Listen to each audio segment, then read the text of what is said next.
What's up everyone, mga kasiklista tsaka sa mga kahab. So ayun, meron pa tayong i-unboxing, right? Okay, so actually meron na kasi ako nito dati. So kaso nga lang may nangyaring hindi inaasahan. So kaya ayun, nakapag-order ako ulit ito kasi napaka-useful po nito, at saka ayun, talagang kailangan ko talaga nito. So ito siya.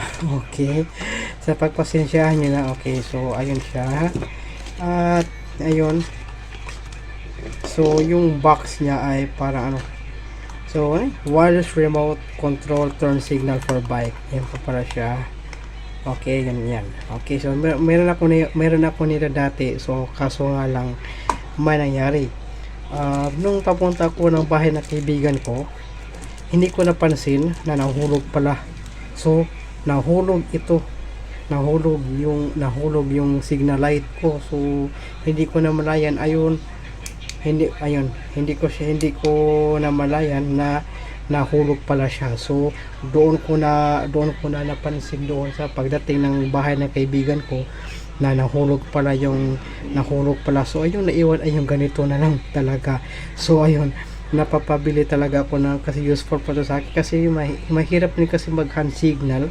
Sa totoo lang talaga mahirap talaga mag hand signal ng left side kasi hindi ako makakabalance. So nasanay kasi ako sa right side lang na mag signal.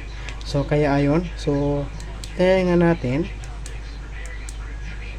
Okay, ayun siya.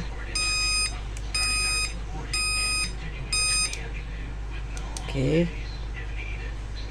goods. So hazard yan. Okay, ayun, naka-off siya. Okay,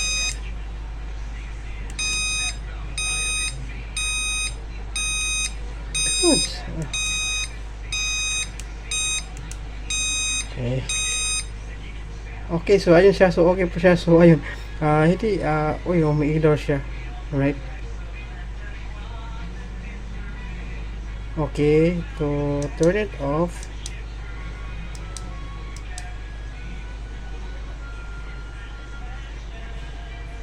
okay, para yun, may ilaw siya. So parang saglip lang. So parang okay, pero I think okay lang naman, di ba?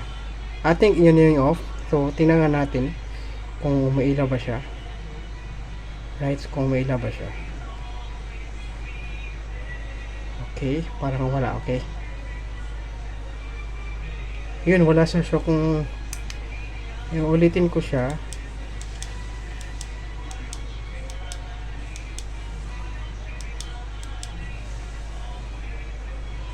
okay, yun siya. So yan, off siya. So ayun, okay, ilalagay ko na ito sa bike ko.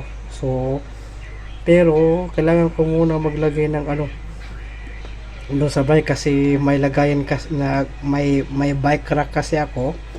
So I need to make a DIY na tubo para ilagay doon sa bike rack para mas visible siya, at makita talaga siya. So ayun, ito lang muna. Okay, ito lang muna ngayon. So yun po yung whole story.